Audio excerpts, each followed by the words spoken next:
Hello everyone! Welcome back sa aking munting channel. Sana po sa video na ito ay tapusin ninyo para makilala nyo at kayo na po ang bahalang mag-comment sa comment section natin kung fair nga ba talaga ang reactor na ito ng Kalingap at nakakakota na po ito sa atin mga kasisiko. O, tama po ba yung mga pinagsasabi niya or meron po kayong gustong idagdag? At kung tama naman po si Inday Rowening, ay sana po makapag-comment kayo. At isa pa po dito ha, Sir Jubelito. Kung nandun ka naman po pala sa aking live, nanonood ka, bakit di mo pa ako dinirekta? So, ibig sabihin ay dakilang marites ka po, no? At sana po, bawas-bawasan na po, kutang-kuta na po kayo sa akin. Ayan. Ayan, so, play po ang ating video hanggang sa matapos. At kayo na pong bahala kung totoo po ba ang sinasabi ni Jobelito. Ito po ay isang reaktor ng Kalingap. So, ito po. So yun, mga Kalingap at Kabagis, no?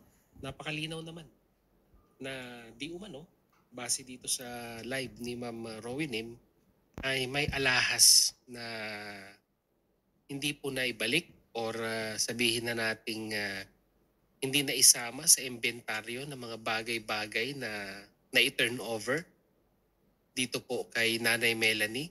At ang pinag-uusapan po dito, mga Kalingap at Kabagis, ay alahas. Ang pinagtataka ko lang, mga Kalingap at Kabagis, no, ay bakit kay Rowinim ipinaabot ang kanyang concern regarding po dito sa ibinigay niyang alahas para dun po sa bata, no? Para dun po kay Rina. Bakit hindi niya kinausap yung individual na kanyang pinagbigayan, kung sino man ng mga Kalingap partners ang kanyang kausap regarding dyan sa kon na yan, alahas na yan, ay dapat dun po siya nakipag-ugnayan. Okay. Di po ba, mga Kalingap at Kabagis, tama po ba ako? Tama ka po. Kasi, bakit kay Rowinim? Hindi ko alam. Miyembro ba ni Kwanto? Miyembro ba ng grupo ni Rowinim Yes, itong member ko po siya individual at na ito sponsor na po nagbigay yan ng noon alahas at kay Rina? hanggang ngayon. Kasi parang ang lumalabas ay hindi po na i-turn over lahat ng mga gamit, mga personal belongings ni Rina nung siya po ay ibinalik na kay Nanay Melanie. Kasi ganyan eh. Napakalinaw naman po, no? Ganyan po yung lumalabas. So, Jubelito, Sir Jubelito, Your Honor, ayan. Hindi naman po ganun sabihin na natin kamangmang ang sponsor, no? Yan po ay may communication at common sense. Nagbigay po ng mga gamit, bakit po hindi kasali yung mga bagay na yan na mas importante sanang ibalik? Bakit kailangan pang antayin ang sponsor na maghanap po, di ba? Obviously po, na member po natin yung sponsor na yan. Kasi paano ko po siya nakilala kung hindi po natin yan member? At hindi po siya mismo ang nagsasabi sa atin na kailangan maibalik yung alahas na yon. So, ganun lang po kasimple, Jubelito.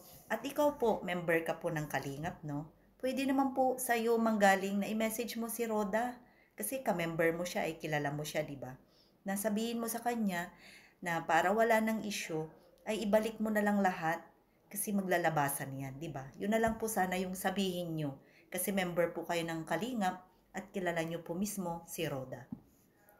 Ngayon, dapat pinangalanan niya. Yun lang naman eh. Total, sinabi, doon na siya naglabas ng kanyang hinaing. So, gusto nyo pong pangalanan natin para meron naman po kayong pagkaguluhan, no? Para kukuta po kayo ulit sa akin, no? So, doon naman po kayo masaya pagka may pangalan tapos sisirain nyo rin po. Yan po yung mga gawain ninyo Di po ba, sir, sabi ng wag na kayo mag-topic, wag nyo nang itapik si Rina. Ngayon, ako naman ang kukutaan nyo ngayon. So, nakailang ka na ba sa akin, Sir Jubelito? Ngayon ko lang to, ngayon lang kita sinagot kasi nadaanan kita Pero alam ko, nakarami ka na sa akin. So, menor-menor ka naman dyan. Huwag mo akong pagkakitaan. Okay? Kasi basta sabi mo fair ka, pero dito hindi ko nakita yung fairness. Kasi meron kang sinabi dito Kay Ma'am Rowinim, ay dapat pinangalanan niya na po kung sino po yung sponsor na yun. At kung sakasakali mang hindi aware, sino ba nag-alaga kay Rina? Si Roda, di ba? Mm. Kung hindi aware si Roda dito sa mga sinasabing alahas na hindi na ibalik, Ah, hindi po pwedeng hindi ka aware kasi ikaw nag-alaga eh. Hindi naman siguro gagawa ang sponsor na mga kwento, lalo pa yan ay mga valuable things. Dapat po inuna niya yung mga regalo na yon, lalong-lalo na po kung alam niya talaga na bigay ng mga sponsors at kilala niya, may conversation siya sa mga sponsors, mga kasisi ko. So, ayan, tignan pa natin ha, mga sinasabi dito ni Jubilito. at least kilala niya kung sino yung kokontakin niya Mhm. at magpaliwanag kung nasaan nga ba talaga or may Mm. katotohanan ba talagang Mm. may na-receive na alahas Oo. itong si Mm. Ma'am Roda na supposed to be dapat kay. Kaya nga po, pwede naman po ikaw mismo kung talagang gusto mo ng transparency. Kagrupo mo naman 'yan eh. Pwede naman po ikaw ang maghanap kay Roda kung totoo at 'wag mo na pong i-ere kung hindi ka rin po naghahanap ng views, no? Rina, di ba? Kalingap is all about transparency, mga kalingap at kabagis. No? Ultimo sa mga perang ibinibigay ng sponsor ay may ina-acknowledge po yan. Ah, diyan po kayo medyo tagilid. Kasi po kung transparent po lahat 'yan, hindi po nagkakagulo ng ganyan. So, sana po hindi ko alam kung paano ko i-explain, ayan. Pero 'yan ang pagkaalam mo, 'yan ang alam mo sa Kalingap. Pero sana all na lang po. Kaya parang para sa akin po ay Mm. napaka labo naman Hmm. na mangyari na Talaga ang lang po. isang ganyang mamahaling alahas ay Mhm. hindi po maibabalik kung Hmm. talagang ibinigay po yan kay Rina. Mhm. Dapat ang ginawa nung nagbigay at napansin niyang hindi po natanggap ni Rina Hmm. ay kausapin kung Yan. sino man. Ginawa na po 'yan at ginagawa na po. Ayan, ginawa na po 'yan at ginagawa na po. Ngayon, ang gawin mo na lang po sana, Jovelito, ikaw na lang po mismo ang magsabi or mag-direct kay Roda para mas kaaya-aya pa po. Tapos, gawa ka na lang po ng reaction. Pag nagawa mo na lang po sana yon. At kung hindi ka rin po naghanap dito ng views, sana po ay diretsuhin mo na lang na ganito ang sinabi ni Rowanim. Siguro ikaw na lang ang sumagot sa live niya o kaya naman ay, teka, i-message ko na lang si Rowenim para 'di ba? Wag ka na rin pong no, makisawsaw dito, Jovelito, at nakakarami ka na sa akin.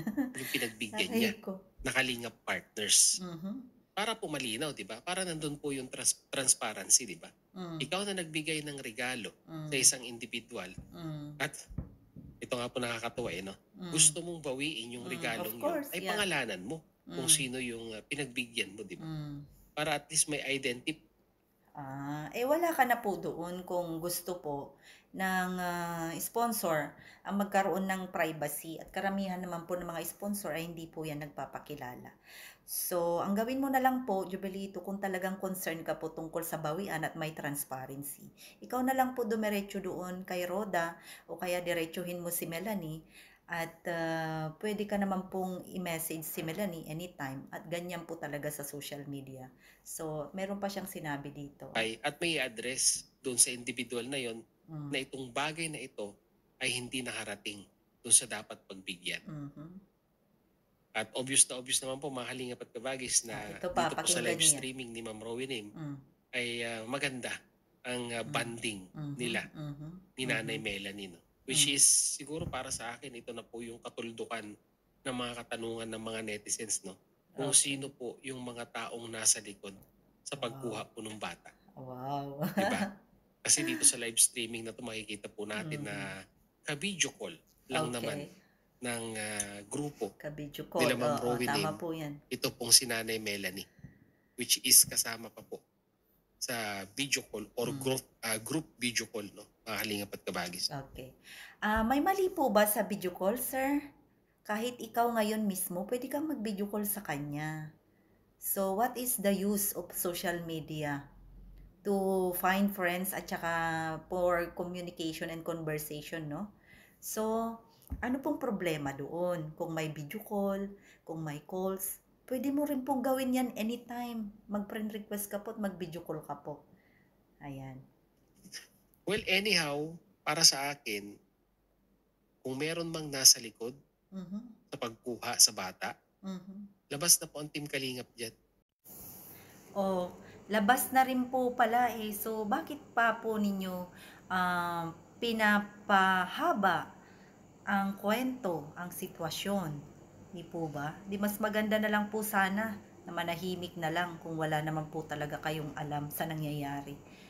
At, founder na po mismo ang nagsasabi na itigil niyo na dahil wala na po si Reyna sa Team Kalingap. So, sana yung pa lang po na sinabi ng iyong founder ay irespeto niyo na lang po at 'wag na kayong, mandamay pa na una sa lahat ay hindi niyo naman po talaga alam kung ano ang punot dulo. At sana po i-message mo na lang ako, tawagan mo ako at mag-usap po tayo at i-explain ko po sa inyo kung tatanggapin po ng, inyong kalooban. Pero 'pag hindi at gumagawa lang po kayo ng kwento ay ibang usapan po 'yon, ayan. Ayan, ito pa po, ituloy natin. Kasi ang pinanghahawakan lang naman ng Team Kalingap dati yung kasunduan sa barangay, naaalagaan po yung bata. At nai-deliver naman po ng Team Kalingap yung mga bagay-bagay na yun, which is nalampasan pa, no? Sa mga expected natin na mga bagay-bagay na Mhm. pwede pong mangyari kay Rina. Mhm. Lampas-lampas yung mga biyayang Okay. natanggap ni Rina nung inaalagaan po Lampas. siya ng Kalingap. Okay po, saan po kaya nanggaling ang lampas? Sino po kaya ang higit na nakatulong? Di po ba supporters, higit sa lahat sponsors? Di po ba? So, dapat mag-isip rin po kayo, saan nanggaling ang mga suporta? Team Kalingap lang po ba kung wala po si Reyna na nagbigay sa kanila, sa inyo, sa iyo, isa ka rin po, Jovelito? Naambunan ka rin sa blessing, di ba? Sabihin na po natin ay lahat tayo kahit papano ay may konting revenue dito. So, wag nyo pong i-ano lang, nakalingap lang po ang nakatulong dahil mali po yan sinasabi ninyo. Si Reyna ay nakatulong din po sa pamamagitan ng mga supporters. Kung walang nanood sa inyo, walang sponsor na sumuporta, meron po kaya, nagtagal po kaya si Reyna sa piling ng Team Kalingap? Kung wala pong sponsor, solid na mga sponsor na gumagawa ng paraan at nagpapaabot ng kanilang tulong, naibigay po kaya ninyo? Ikaw po, talungin kita, Jovelito. Ano po ang naging parte mo sa buhay ni Reyna? Tanungin ko lang po may naibigay ka po ba sa kanya personal? Ayan, sana po masagot mo to, Jovelito. At huwag mo pong underestimatein sa ngayon ang mga tulong at mga magagawa pang tulong ng mga sponsors kasi noon pa man yan ay tumutulong na po. So sana po ay i-appreciate nyo yun at isali nyo po na hindi lang po Team Kalingap ang nakatulong sa bata sa kanyang sa inyong pangangalaga. Kaya ang ganang sa akin lang, sa mga sabihin na nating taong nasa likod na gustong tulungan si Nanay Melanie at itong si Rina, ay sana po, no, kung hindi man po ninyo matapatan, lampasan po ninyo. Para at least mas matutuwa po kami, no? Mga kalingap at kabagis, mas matutuwa. Para sa akin po, sir, huwag ka na pong mag-expect dahil given na pampo yan eh. Given na yan na gagawa't gagawa ng paraan ang nanay at ang maitulong ng mga sponsors. So, ang gawin mo na lang po ay huwag ka nang mag-expect at siguro ay nasa nanay na yon. At kung mayroon mang mga sponsors at mga supporters sa likod ng yan, ay siguro wala na po tayo doon. Kung ikaw po ay mag-ambag at magbigay na lang po sana, ay siguro po mas makabubuti pa po. Pa kami at baka i-acknowledge pa po namin yung kagandahan ng iginawa po ninyo. So, ibig sabihin po, pagka ano pala ay hindi nyo kayang i-acknowledge at hindi nyo sasaluduhan yung nanay ni Melanie sa ginawa niya, na mentres na habang buhay sa Kalingap ay gumawa na siya ng paraan para mawala na po dyan dahil po ay pinagkaguluhan na at sinisiraan na ang pamilya ni Melanie. Kaya nangyari po yan. Pero, ito wag mong sabihin na ako talaga or Reyna's best team ever talaga ang nasa likod nito at pinapaamin mo po ako. Nakakatawa ka naman. Wag ka pong ganyan, wag ka pong magpaamin at wala po kaming aaminin dahil kahit sabihin kung hindi po kami talaga ang nasa likod niyan, ay ang isip niyo po ay baliktad pa rin. So, Na pagtulong di lamang dito po sa kay Rina, bagkus kay Nanay Melanie, di ba? Di ba? Mga kalingap at kabagis. Yun lang po ang kwan ko doon. Wala po akong kwan dito. Wala po tayong masamang tinapay dito at hindi wala naman po po ba natin talaga? kwan ugaling siraan yung Hmm, mga individual na nasa likod ni mm. Nanay Melanie. Although hindi niya po inaamin, pero napaka-obvious naman po, di ba? Mga kalingap Ayan. at kabagis na Oh, so yan pa lamang po sa sinabi mo na napaka-obvious ay, nandiyan na po yung paninira sa utak mo, eh. So kung may pruweba ka, sabihin mo po niyan.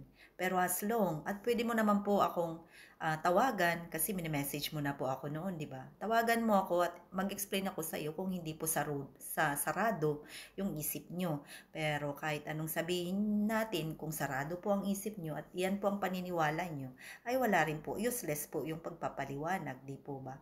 Kaya sana po ito na po yung last na pagre-reaction niyo sa akin dahil kutang-kuta na po kayo sa akin.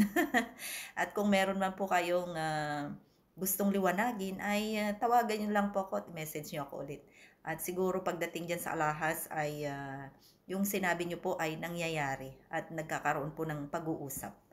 So, yun po. talagang ang isa sa mga community ni Rina ay medyo close Mhm, ito pong si Nanay hmm, Melanie. At pag sinabi po nating community ni Rina, hmm. ay ito pong community po no ni Rowie Name no. Oh, Yung see? Rina's Best Team Ever ba yun? Okay. Mga halingap at kabagi. Okay. Pinangalanan mo talaga. Okay, salamat naman. Pero sana po ay, malaman mo na napakarami at mas may mga close pa po na mga grupo kay Reyna, na hindi niyo lang po alam 'yan. At sa akin lang kayo na-focus kasi po sa mga nangyayari na patungkol po sa mga nakalipas na kung saan ay kuta na nga po kayo 'no. Pero pagdating ng panahon po ay sana ay, bigyan niyo naman po ng kaliwanagan na mali yung mga sinasabi niyo dito at medyo paratang niyo kay Inday Rowening, ayan.